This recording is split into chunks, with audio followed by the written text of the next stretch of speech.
بسم اللہ الرحمن الرحیم اللہم صلی علی سیدنا و مولانا محمد و اصحاب سیدنا و مولانا محمد و بارک وسلم۔ السلام علیکم ورحمۃ اللہ وبرکاتہ۔ ناظرین محترم، ARYQ TV پر حیات صحابہ رضی اللہ تعالیٰ عنہم کے بابرکت پروگرام میں ہوں آپ کا میزبان قاری محمد یونس قادری۔ اس پروگرام میں ہم صحابہ کرام رضی اللہ تعالیٰ عنہم کی زندگیوں پر بات کرتے ہیں، وہ لوگ جنہیں رب کائنات نے رضی اللہ عنہم ورضوا عنہ کا تاج عطا کیا، وہ لوگ جن کی بابت خالق کائنات نے قرآن میں فرمایا اگر ایمان لانا ہے تو کما من الناس، ایسے ایمان لاؤ جیسے صحابہ ایمان لائے، یعنی ان کے ایمان کو معیار حق قرار دیا۔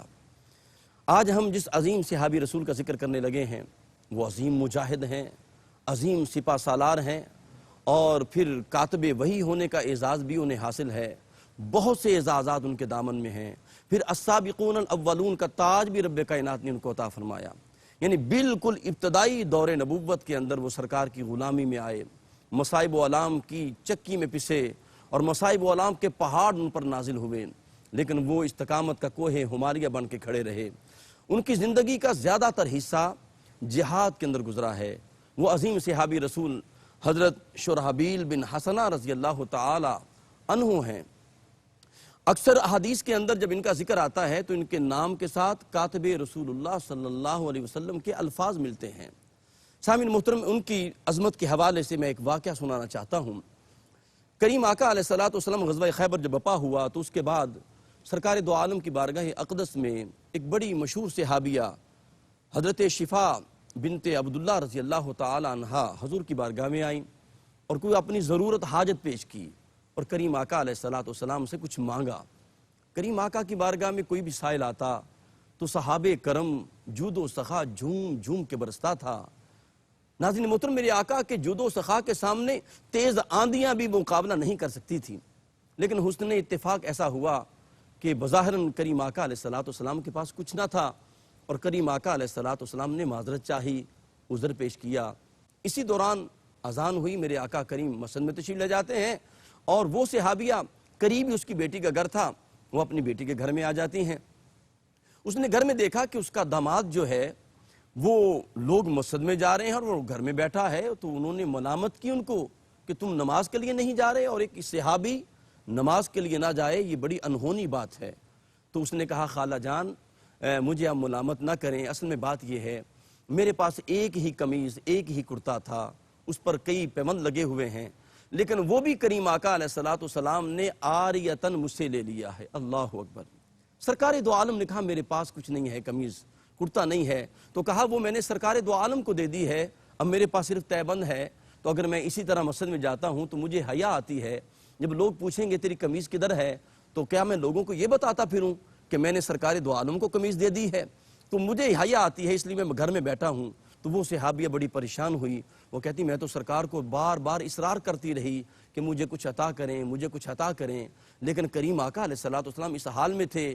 ناظرین محترم، بتانا یہ چاہتا ہوں اس کے داماد کون ہیں اور آقا پہ تن من دن قربان کرنے والے یہ صحابی کون ہیں جو گھر میں بیٹھے ہوئے تھے، جن کا کرتا سرکار دو عالم نے پہنا ہوا تھا۔ یہ عظیم سپہ سالار حضرت شرحبیل بن حسنہ رضی اللہ تعالی عنہ تھے۔ ہمارے ساتھ ہمیشہ کی طرح تشریف فرما ہے، انتہائی محترم، جب وہ بولتے ہیں تو ایک شہد کا دریا رواں ہو جاتا ہے، جناب محترم مفتی محمد طاہر تبسم قادری صاحب۔ السلام علیکم ورحمۃ اللہ وبرکاتہ۔ مفتی صاحب، میں چاہتا ہوں بلا تمہید آپ ذرا ذکر کریں کہ حضرت شرحبیل بن حسنہ کہ کس طرح مصائب و علام میں وہ سرکار دو عالم کا قرب انہوں نے حاصل کیا، اوائل دور میں انہوں نے سرکار کے نام پر کیسے تن من دن قربان کیا۔ بسم اللہ جی۔ الحمد لولیہ والصلاة علی اہلہا، اما بعد فاعوذ باللہ من الشیطان الرجیم، بسم اللہ الرحمن الرحیم۔ بہت شکریہ۔ بڑے اہم صحابی رسول اور وہ جوان رانا سبحان اللہ کہ جن کا نام نامی اس میں گرامی آتے ہی ایک جوان مردی، ایک استقامت، بہادری، شجاعت اور کمانڈری، جی، اس کا تصور ذہن میں آتا ہے۔ ساری زندگی عبارت ہے اسی سے۔ حضرت شرحبیل بن حسنہ رضی اللہ تعالیٰ عنہ کی ساری زندگی جفا کشی سے اور جوان مردی سے عبارت ہے۔ سبحان اللہ۔ وہ آپ کو ہر حق اور باطل کے ہر معرکے میں آپ کو ہراول دستے میں نظر آئیں گے۔ ہراول دستے سے بھی آگے بڑھ کر لیڈ کرتے ہوئے نظر آتے ہیں. کیا ہمیشہ کہنے؟ کمانڈر رہے, کمانڈر کی زندگی تھی. آپ کا تعارف کیا ہے اس کی طرف آنے سے پہلے جو آپ نے بڑا خوبصورت واقعہ انٹرو میں پیش کیا, اس کے اندر کتنے سبق موجود ہیں, سبحان اللہ, اس کے اندر ہمارے لیے کتنے پیغام موجود ہیں. کیا کہنے. ہم یہ پروگرام کرنے کا, ان ہستیوں کا تذکرہ کرنے کا مدعا اور مقصود کیا ہے کہ ہم بھی کچھ سبق سیکھ سکیں, ہم اس سے کچھ حاصل کر سکیں, اپنے لیے کچھ توشہ آخرت بنا سکیں, جی کوئی ذخیرہ بنا سکیں, اپنی عاقبت سنوار سکیں. یعنی ایک بات تو یہ ہے کہ حضرت شفا رضی اللہ تعالی عنہ گھر گئیں تو جماعت کے ٹائم میں, نماز کے ٹائم میں ایک جوان کو, اپنے داماد کو گھر بیٹھے دیکھا ہے تو آپ دیکھ لیجئے, آپ نے برداشت نہیں کیا, صرف نظر نہیں کیا, اللہ اکبر, خاموشی اختیار نہیں کر لی. ملامت کی. آپ نے کہا کہ جماعت کا ٹائم ہو اور کوئی شخص, کوئی مرد, کوئی نوجوان, کوئی بیٹا, کوئی داماد, کوئی بھائی, کوئی شوہر, وہ گھر میں موجود ہو, یہ کیسے ہو سکتا ہے؟ آپ نے پوچھا کہ کیوں نہیں گئے؟ کاش آج ہماری مائیں, بہنیں, بیٹیاں خود بھی نماز کا اسی طرح اہتمام کریں, پابندی کریں, واہ واہ, اور اپنے متعلق جو مرد ہیں ان کو بھی یہی تبلیغ کریں. اسی طرح مرد جو ہیں کاش وہ پابند ہو جائیں نماز با جماعت ادا کرنے کے, اور پھر اپنی عورتوں پر بھی نظر رکھیں کہ وہ نماز پڑھتی ہیں کہ نہیں پڑھتی, ان کو بھی تبلیغ کریں, ان کو بھی ترغیب دیں. سبحان ہم نے, آپ کو یاد ہوگا, ہمارے ناظرین کو یاد ہوگا, جی گزشتہ پروگرام عظیم صحابی رسول نابینا صحابی حضرت عبداللہ بن ام مکتوم رضی اللہ تعالیٰ عنہ پر کیا تھا, اس میں بھی نماز کا جی, تذکرہ آیا بالکل تھا. بالکل بالکل. اچھا, اس میں جماعت کی اہمیت, لیکن ایک بات میرے ذہن میں آ رہی ہے کہ اسی لیے آقا کریم صلی اللہ علیہ وسلم نے فرمایا ہے, حضور کی تعلیمات میں ہے کہ فرائض مسجد میں بعد جماعت ادا کیے جائیں اور نوافل اور سنتیں گھر میں پڑھنا اولا اور افضل ہے. سبحان اللہ, دو وجہوں سے کہ تمہارے گھر برکت سے محروم نہ ہو جائیں, قبرستان نہ بن جائیں, اور تم جب گھر میں نماز پڑھو تو تمہاری اولاد کو ترغیب ہو, سبحان اللہ, تربیت ہو بچوں اور بچیوں کی, سبحان اللہ, انہیں بھی شوق ہو, وہ بھی نماز کی طرف آئیں. ایک بات تو یہ ہے کہ آپ نے ان سے پوچھا, اور پھر اگلی بات جو ہے کتنی بڑی بات ہے, رونگٹے کھڑے ہو جاتے ہیں, دل لرز اٹھتا ہے کہ کیا ماحول اور کن کیفیات سے گزرے ہیں رحمت عالم صلی اللہ علیہ وآلہ وسلم اور آپ کے اصحاب, کہ ایک طرف حضور صلی اللہ علیہ وآلہ وسلم کے اختیار کا عالم یہ ہے کہ فرمایا اعطیت مفاتیح خزائن الارض, اللہ اکبر, زمین کے خزانوں کی چابیاں.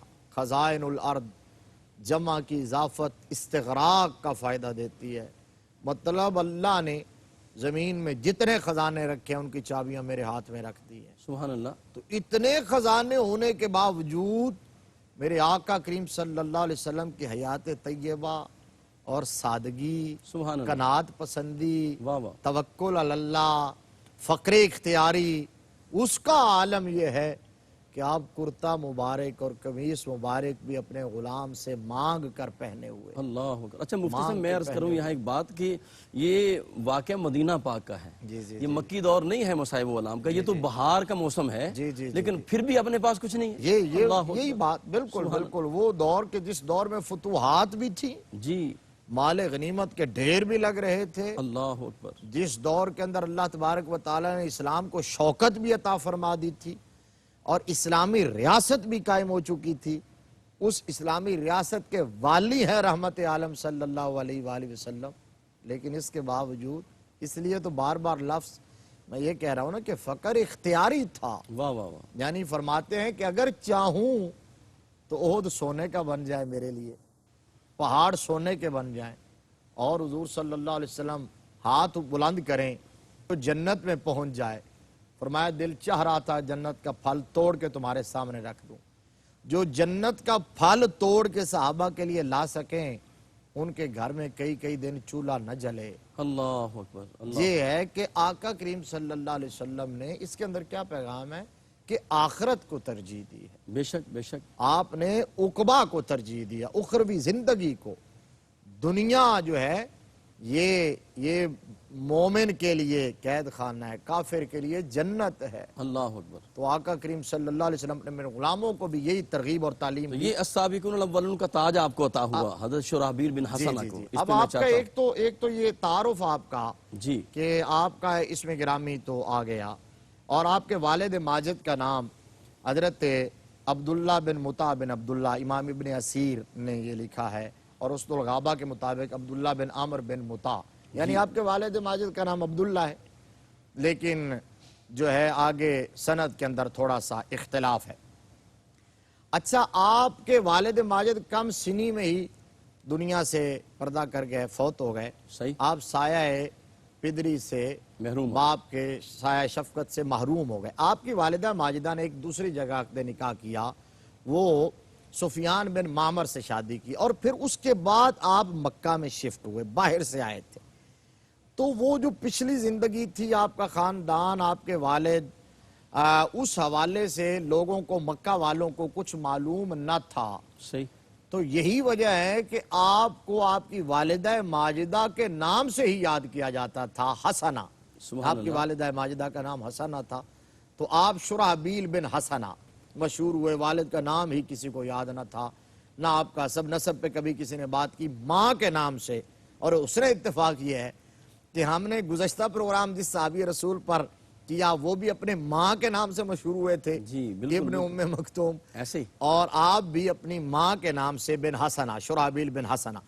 اچھا، یہ بات کہ وہ جو کٹھن دور تھا اسلام کا، جو آزمائشوں کا اور تکالیف کا دور تھا اور ابتدائی زمانہ تھا، جب دین کی بات کرنا، حق کی بات کرنا، اسلام کی بات کرنا، جی وہ صراط پر چلنے کے مترادف تھا، صحیح۔ اور پورے زمانے کی مخالفت مول لینے کے مترادف تھا، اور مصائب و آلام کے پہاڑ ٹوٹ پڑتے تھے، جو اس وقت اسلام کا یا بانی اسلام صلی اللہ علیہ وآلہ وسلم کا نام لیا کرتا تھا۔ خاص طور پر جو نبوت کے بعثت کے ابتدائی 3-4 سال ہیں، جب تک حضرت سیدنا امیر حمزہ رضی اللہ تعالیٰ عنہ اور سیدنا فاروق اعظم رضی اللہ تعالیٰ سبحان عنہ یہ اسلام کی آغوش میں نہیں آئے تھے، دامن مصطفیٰ سے وابستہ نہیں ہوئے تھے، اس سے پہلے بہت مشکل حالات تھے، اور ان دنوں میں اسلام قبول کرنا بہت بڑی بات تھی۔ حضرت شرحبیل بن حسنہ رضی اللہ تعالیٰ عنہ کو اللہ نے یہ شرف عطا کیا ہے کہ آپ ان دنوں دامن مصطفیٰ سے وابستہ ہوئے ہیں، واہ ان دنوں آپ نے اسلام قبول کیا ہے، آغوش اسلام میں آپ نے پناہ لی ہے۔ صرف آپ ہی نہیں، آپ پورے خاندان سمیت، یعنی ایسے صحابہ بھی کم ہیں جن کے پورے خاندان کو نبی رحمت صلی اللہ علیہ وسلم کی غلامی کا شرف ملا ہے۔ ان میں سے ایک حضرت شرحبیل بن حسنہ، خود بھی، والدہ ماجدہ بھی، سوتیلے والد بھی، اور آپ کے 2 اخیافی بھائی تھے۔ یہ سارے کا سارا خاندان میرے مصطفیٰ کریم صلی اللہ علیہ وسلم کی غلامی میں آیا، اور السابقین الاولین میں ہونے کا شرف انہوں نے کیا پایا۔ کہنے۔ ناظرین محترم، حضرت شرحبیل بن حسنہ رضی اللہ تعالیٰ عنہ استقامت کا پہاڑ بن کے کھڑے رہے، اور کریم آقا علیہ السلام نے آپ کو جو نوازا ہے، انشاءاللہ اس پہ بات ہو رہی ہے۔ اپنے قلب و روح کو ذکر مصطفیٰ سے معطر رکھیں، ملاقات کرتے ہیں ایک وقفے کے بعد۔ السلام علیکم ورحمۃ اللہ وبرکاتہ۔ ناظرین محترم، حیات صحابہ رضی اللہ تعالیٰ عنہم کے بابرکت پروگرام میں آپ شامل ہیں، اور عظیم جرنیل صحابہ حضرت شرحبیل بن حسنہ کا حسین ذکر جاری ہے۔ ان کے امتیازات میں جہاں السابقون الاولون کا تاج رب کائنات نے آپ کو عطا فرمایا، وہاں یہ اعزاز بھی آپ کے دامن میں ہے کہ اسلام کے عظیم سپہ سالار جنہیں سیف اللہ کا لقب ملا، حضرت خالد بن ولید رضی اللہ تعالیٰ عنہ، وہ آپ کے معترف تھے۔ وہ کہا کرتے تھے کہ میں نے ان سے بڑا شجاع نہیں دیکھا، بہادر نہیں دیکھا، جمع مرد نہیں دیکھا، تو وہ آپ کی شجاعت کے معترف نظر آتے ہیں۔ پھر آپ کے اعزازات میں یہ بھی بات شامل ہے کہ ختم نبوت کے حوالے سے، تحفظ ختم نبوت کے حوالے سے آپ کا نام صف اول میں آتا ہے۔ جھوٹے نبوت کے جو دعوے دار تھے، ان کو واصل جہنم کرنے کے حوالے سے آپ صف اول میں نظر آتے ہیں۔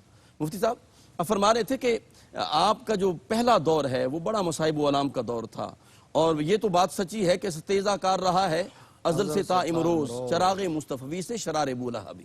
جی، اور میں سمجھتا ہوں کہ آج ہمیں دین یوں مل گیا جیسے کوئی تھالی میں پھول رکھ کے پیش کرتا ہے یا مٹھائی پیش کرتا ہے۔ صحیح، آج آسانی سے ہمارے گھر میں دین آ گیا، ہمیں گھر کی دہلیز پر مل گیا۔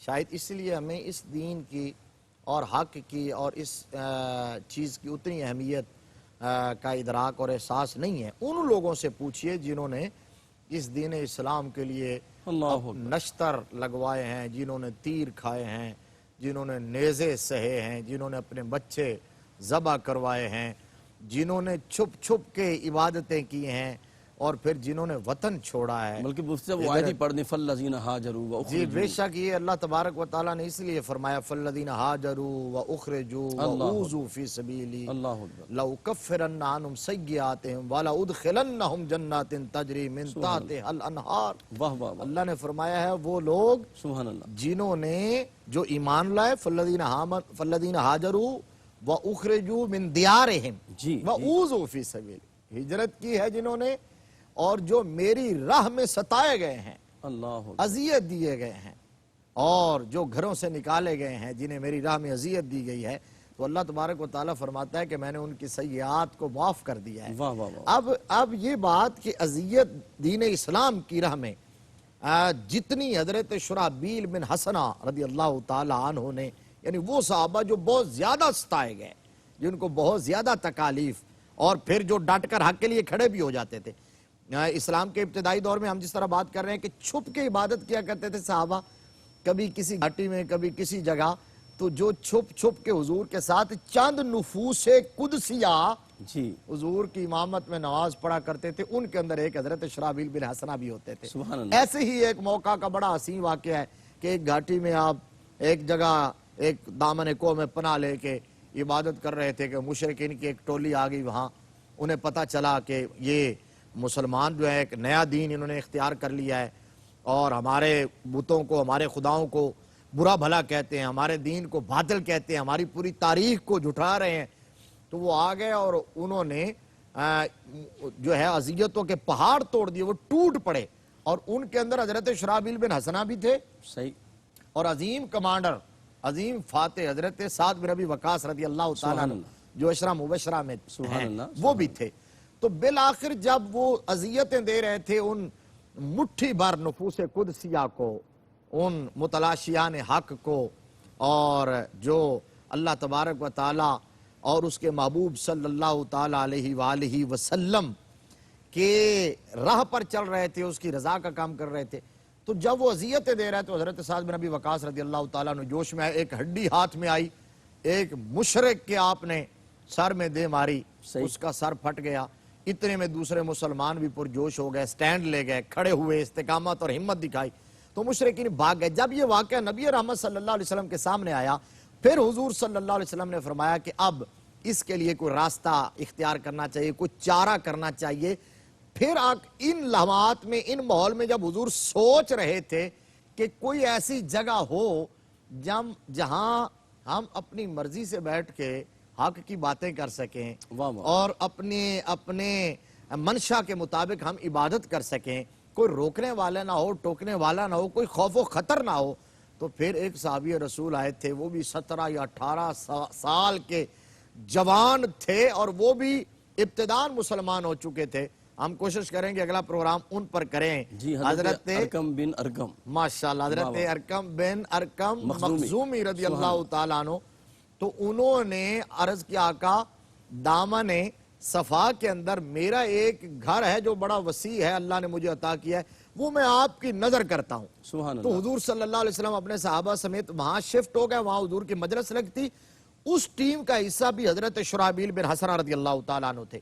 اب جو آپ نے ہجرت کی بات کی ہے، جب یہ سلسلہ مسلسل بڑھتا رہا اور مسلمانوں کا پر مصائب و علام کے پہاڑ توڑے جاتے رہے اور عرصہ حیات تنگ کیا جاتا رہا، بالآخر جب اللہ کی بارگاہ سے اذن ملا کہ میرے مصطفیٰ کریم صلی اللہ علیہ وسلم کی نظر پڑی حبشہ کی سرزمین پر، کہ حبشہ کا جو اس وقت کا حکمران تھا نجاشی تھا، تو عیسائی کرسچن تھا لیکن عادل حکمران تھا اور اچھا انسان تھا، درد دل رکھنے والا انسان تھا۔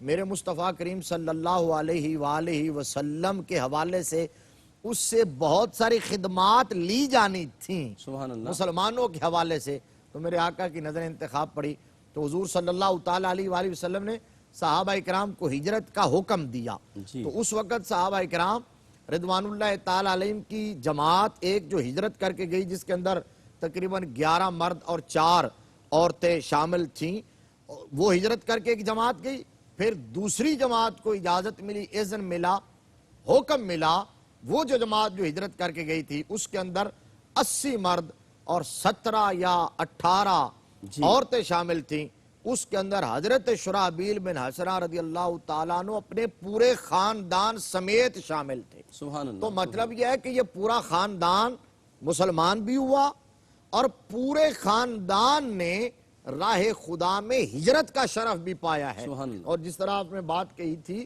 کہ ہجرت کتنی بڑی چیز ہے، کتنی بڑی عبادت ہے، کتنی بڑی جو اہمیت کی حامل یہ بات ہے اور یہ شرف ہے کہ حدیث کے اندر موجود ہے کہ چند چیزیں وہ ہیں جو پہلے والی ساری زندگی کے گناہوں کو محو کر دیتی ہیں، خطاؤں کو یوں صاف کر دیتی ہیں، گناہوں کو یوں پاک کر دیتی ہیں جیسے بچہ آج شکم مادر سے باہر آیا ہو۔ اچھا مفتی صاحب، میں ایک عرض کرنا چاہوں گا، ابھی آپ نے ہجرت حبشہ کی بات کی ہے تو اس میں یہ بھی بات ملتی ہے کہ ام حبیبہ رضی اللہ تعالیٰ عنہ جو بعد میں سرکار کے عقد میں آئی تو وہ بھی اس میں شامل تھی؟ جی جی بالکل، وہ بھی اسی وفد میں شامل تھی یہ جو بعد میں قافلہ گیا حضرت ام حبیبہ بنت ابو سفیان جی جی رضی اللہ تعالی عنہا وہ بھی شامل تھی، اس پر بات کرتے ہیں۔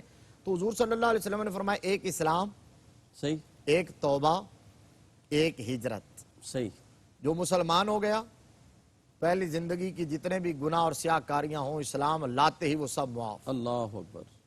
اب پچھلی زندگی کے حوالے سے کوئی تانا نہیں دیا جا سکتا، اللہ اکبر۔ کوئی بات نہیں ہو سکتی۔ جس نے سچے دل سے صدقے دل سے توبۃ نصوحہ کر لی، جتنی خطائیں کیوں نہ ہوئی ہوں میرا رب سب پر معافی کی قلم پھیر دیتا ہے۔ التائب من الذنب کمن لا ذنب لہ۔ سبحان اللہ۔ گناہ سے توبہ کرنے والا ایسا ہے جیسے اس نے گناہ کیا ہی نہیں، اور چاہے وہ توبہ 1000 بار کرے، 1000 بار گناہ سرزد ہو پھر توبہ کرے، در توبہ کبھی بند نہیں ہوتا، اللہ جب تک سانسیں چلتی رہتی ہیں سبحان اللہ۔ توبہ کا دروازہ کھلا رہتا ہے۔ اور تیسری چیز ہے ہجرت۔ میرے آقا نے فرمایا ہجرت بھی تمام گناہوں کو، خطاؤں کو، غلطیوں کو، لغزشوں کو معاف اور صاف اور پاک کر دیتی ہے۔ جتنی گناہ کیے ہوں، کسی سے غلطیاں ہوئی ہوں، جب وہ راہ خدا میں ہجرت کرتا ہے تو سارے گناہ معاف ہو جاتے ہیں، تمام سیئات پہ کلمہ عفو پھر جاتا ہے، بالکل پاک ہو جاتا ہے جیسے ماں کے شکم سے باہر آیا ہے۔ یہ 3 چیزوں کا احادیث کے اندر موجود ہے۔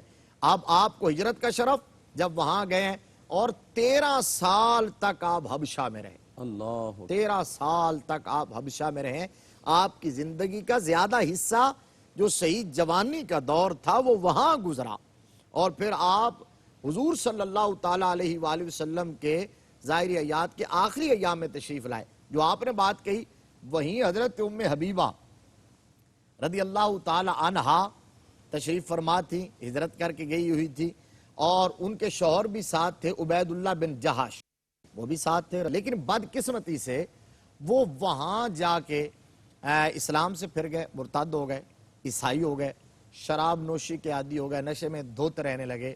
حضرت ام حبیبہ رضی اللہ تعالیٰ عنہ نے بہت سمجھانے کی کوشش کی، انہیں راہ راست پر لانے کی کوشش کی، لیکن ان کی ایک نہ چلی اور وہ واپس نہ آئے، اور اسی حالت میں ان کی وفات ہو گئی۔ تو آپ بیوہ ہو گئی، اور پھر ابو سفیان کی بیٹی تھی، ایک سردار کی بیٹی تھی، لیکن میرے آقا کریم کا کلمہ پڑا تھا، سبحان اللہ۔ حضور کی غلامی اختیار کی تھی، تمام تر خطرات کو مول لے کر حضور کی غلامی اختیار کی تھی۔ اب وہاں سے جب یہ قسم پرسی کی زندگی شروع ہوئی اور یہ ماحول، تو وہاں سے حضور صلی اللہ علیہ وسلم کے پاس جب خبریں آئیں نا کہ آج کل ان کے حالات بہت ناگفتہ بے ہیں، تو رحمت عالم صلی اللہ علیہ وآلہ وسلم نے پھر فیصلہ فرمایا سبحان اللہ۔ ان کی اس نیکی کا صلہ دینے کا، کیا کہنا، اور ان کو وہ تاج عطا کرنے کا، وہ شرف عطا کرنے کا کہ جس پر کائنات کی ساری عظمتیں قربان ہیں۔ میرے آقا کریم صلی اللہ علیہ وسلم نے انہیں اپنے حرم میں لینے کا فیصلہ فرما لیا۔ سبحان اللہ۔ آقا کریم صلی اللہ علیہ وآلہ وسلم نے ایک صحابی کے ہاتھ مکتوب نجاشی کے نام بھیجا اور اس میں خطبہ فرمایا، آپ نے پیغام نکاح حضرت ام حبیبہ کی طرف بھیجا، نجاشی کو وکیل کیا۔ نجاشی بادشاہ نے وہاں مجلس سے نکاح منعقد کی صحیح. اور حضور صلی اللہ علیہ وسلم کا نکاح حضرت ام حبیبہ رضی اللہ تعالی عنہا سے کیا اور اپنی جیب سے حق کے مہر بھی ادا کیا. اور پھر جب یہ قافلہ واپس روانہ کیا 2 کشتیوں کے اندر 13 سال کے بعد، جس میں ام المؤمنین کا تاج پہننے والی حضرت ام حبیبہ بھی شامل ہیں، تو حضرت شرحبیل بن حسنہ واہ واہ. رضی اللہ تعالی عنہ کو اس قافلے کا وزیر نگرانی مقرر کر کے بھیجا. واہ واہ. فرمایا یہ شرف آپ کو دیتے ہیں، یہ ذمہ داری آپ کو دیتے ہیں کہ اس قافلے کو، جس کے اندر ام المومنین بھی شامل ہیں، آپ بحفاظت رسالت مآب صلی اللہ علیہ وآلہ وسلم کے دربار میں، آپ کی بارگاہ میں لے کے جائیں اور ہمارا نیاز مندانہ سلام بھی جا کے کیا کہنے ہیں. سبحان اللہ سبحان اللہ. ناظرین محترم، سیدنا شرحبیل الحسنہ رضی اللہ تعالی عنہ کو یہ اعزاز بھی آپ کے حصے میں آتا ہے کہ وہ جو نکاح ہوا اس میں، اس نکاح میں شامل ہیں حضرت شرحبیل بن حسنہ، اور پھر وہ تاج جو رب کائنات نے ام حبیبہ رضی اللہ تعالی عنہا کو عطا کیا. النبی اولا بالمؤمنین من انفسہم وازواجہ امہاتہم، وہ تاج جو عطا ہوا وہ بھی جناب اسی قافلے والوں کی صحبت تھی، اور شرحبیل بن حسنہ کو رب کائنات نے یہ اعزاز عطا کیا. اپنے قلب و روح کو ذکر مصطفیٰ سے معطر رکھیں. ملاقات کرتے ہیں ایک وقفے کے بعد. السلام علیکم ورحمۃ اللہ وبرکاتہ. ناظرین باتمکین، حیات صحابہ رضی اللہ تعالیٰ عنہم کے بابرکت پروگرام میں آپ شامل ہیں، اور ہمارے ساتھ شریک گفتگو ہیں حضرت علامہ مولانا مفتی محمد طاہر تبسم قادری صاحب. سیدنا شرحبیل بن حسنہ رضی اللہ تعالی عنہ کا ذکر جاری ہے. آپ کا جو طرہ امتیاز تھا، آپ کاتب وحی بھی تھے اور تعلیم اور تعلم سے بھی تعلق تھا، لیکن آپ کی ساری زندگی جہد مسلسل میں میدان جہاد میں گزری ہے، اور آپ کی عظمت کو آپ سلام پیش کرتے ہیں. جب کبھی بھی میدان جہاد میں پاؤں اکھڑ جاتے مسلمانوں کے، تو آپ میدان جہاد میں باواز بلند یہ قرآن کی آیت پڑھا کرتے تھے، ان اللہ اشترى من المؤمنین انفسهم واموالهم بان لهم الجنہ یقاتلون فی سبیل اللہ. یہ الفاظ آپ دہراتے اور پھر کہتے وہ لوگ کہاں ہیں جنہوں نے اللہ سے یہ سودا کیا ہے کہ رب کائنات نے فرمایا میں نے مومنوں کی جان و مال کو جنت کے بدلے خرید لیا ہے. جب یہ الفاظ کہتے کہ سودا کرنے والے کدھر ہیں، یہ عہد و پامان کرنے والے کدھر ہیں، جب یہ الفاظ آپ کے لبوں سے نکلتے تو اکھڑے ہوئے قدموں میں پھر ثابت قدمی آ جاتی، وہ استقامت کا پہاڑ بن جاتے اور لمحوں میں سارا نقشہ پلٹ جاتا. مفتی صاحب، آپ کا یہ بھی اعزاز ہے کہ آپ ذوالہجرتین کا اعزاز بھی آپ کو رب کائنات نے عطا دیا. یعنی پہلے حبش کی جانب آپ نے ہجرت کی، پھر آپ حبشہ سے پھر مدینہ پاک آئے، تو ذوالہجرتین کا اعزاز بھی آپ کو حاصل ہے. کیا فرمائیں گے اس پہ؟ یہ بڑا ایک خوبصورت جملہ آپ چن کے لے آئے ہیں، اور یہ اسی موقع پر الحمدللہ یہ آقا کریم صلی اللہ علیہ وسلم نے خود اپنی مبارک زبان سے عطا فرمایا سبحان اللہ. کہ جب یہ قافلہ واپس پہنچا مدینہ شریف، تو اس وقت رحمت عالم صلی اللہ علیہ وسلم خیبر میں تشریف فرما تھے. جی خیبر فتح ہو چکا تھا، اور اس کے بعد حضور صلی اللہ تعالیٰ علیہ وآلہ وسلم وہاں قیام پذیر تھے، ابھی واپس نہیں آئے تھے. تو جب قافلہ آیا تو 13 سال کا ہجر جو تھا، اللہ اکبر، 13 سال کا فراق اور جدائی، تو اب وہ وہاں سے چلے تھے تو پتہ نہیں کتنے مسرور تھے، کس قدر وہ خوش تھے کہ اب ہم اللہ کے پیارے محبوب صلی اللہ علیہ وسلم کی بارگاہ میں جا رہے ہیں، اللہ رحمت عالم صلی اللہ علیہ وسلم کے دربار میں جا رہے ہیں، سبحان اللہ. ہم والضحیٰ کا مکھڑا دیکھیں گے، آقا کریم صلی اللہ علیہ وآلہ وسلم کی باتیں سنیں گے. سبحان اللہ. 13 سال کی جدائی تھی، وہ ہجر اور فراق کے لمحات انہوں نے پتہ نہیں کس طرح گن گن کے وہ گزارے ہوں گے، وہ دن اور وہ راتیں اور وہ لمحات. تو جب پہنچے نا مدینہ شریف، پتہ چلا کہ آقا کریم صلی اللہ علیہ وسلم تو مدینہ المنورہ میں نہیں ہے، وہ تو خیبر میں ہے. تو اب یہاں ٹھہر نہیں گئے، اللہ اکبر. اور یہ نہیں سوچا کہ اچھا انتظار کرتے ہیں حضور آ جائیں گے. یہ ہے عشق، سبحان اللہ. یہ ہے محبت، یہ ہے ہمارے لیے سبق، رول ماڈل. جس طرح وہ صحابہ نظر کرام نہیں آتے ہم وہ رستہ ہی چھوڑ دیتے ہیں. بے شک ایسا واہ ہے. واہ. اور رخ سرکار سا کوئی نظارہ ہو نہیں سکتا، بے شک بے شک. زمانے میں محمد سا پیارا ہو نہیں سکتا. واہ واہ. اور ہو دیوانہ محمد کا اور جائے نار جہنم میں اللہ اکبر، کسی بھی طور یہ رب کو گوارا ہو نہیں سکتا۔ یعنی مفتی صاحب اتنا طویل سفر کر کے آئے، تھکاوٹ بھی تھی، انتظار کر سکتے تھے، لیکن انہوں نے نہ یہاں ٹھہرنا گوارا نہیں کیا، انہوں نے کہا وہاں چلو جہاں سرکار ہیں، سبحان اللہ، وہاں چلو جہاں حضور صلی اللہ علیہ وسلم، تو خیبر میں آ گئے۔ جی اب جب یہ قافلہ پہنچا تو میرے آقا کریم صلی اللہ علیہ وسلم نے پرجوش انداز میں انہیں ویلکم کیا، جی عالم وسالم مرحبا کہا۔ رحمت عالم صلی اللہ علیہ وسلم نے ہر ایک سے معانقہ کیا اور ہر ایک کی پیشانی پر بوسہ عطا فرمایا۔ سبحان اللہ، میرے آقا کریم صلی اللہ علیہ وسلم نے بوسہ دیا، اور اس موقع پر میرے آقا نے اس مقدس قافلے کو ذوالحجرتین کا لقب عطا فرمایا۔ واہ واہ واہ، ذوالحجرتین، ایک ہجرت کر کے وہاں گئے تھے، دوسری ہجرت کر کے مدینہ المنورہ پہنچے، اور اسی موقع پر میرے آقا کریم صلی اللہ علیہ وسلم نے، آپ حیران ہوں گے، سوچئے ہمارے ناظرین، کہ یہ آ رہے تھے حبشہ سے، ادھر خیبر فتح ہو چکا تھا، خیبر میں لڑے اور مجاہد تھے، لیکن میرے آقا کریم صلی اللہ علیہ وسلم نے خیبر کے مال غنیمت سے ان کو حصہ بھی عطا فرمایا ہے۔ واہ واہ، حضور صلی اللہ علیہ حالانکہ وسلم نے جنگ میں شامل نہیں تھے، شامل نہیں تھے۔ کیا کمال ہے جی۔ یہ اچھا مفتی صاحب، ویسے تو ڈرتے ہوئے سوال کر رہا ہوں کیونکہ سرکار کا فرمان ہے، سرکار کا حکم تھا، شامل نہیں ہیں لیکن پھر بھی مال غنیمت عطا ہو رہی، یہ اس میں کیا حکمت تھی؟ یہ اس میں میرے آقا کریم صلی اللہ علیہ وآلہ وسلم کا اختیار ہے، واہ واہ، مصطفیٰ کے اختیار کی کھلی دلیل ہے یہ۔ سبحان اللہ، سبحان آقا کریم صلی اللہ علیہ وسلم مختار کل ہیں، اللہ کے نائب اعظم ہیں، جی، شارع علیہ السلام ہیں، مقنن قوانین شرعیہ ہیں، اللہ حضور مقنن ہیں۔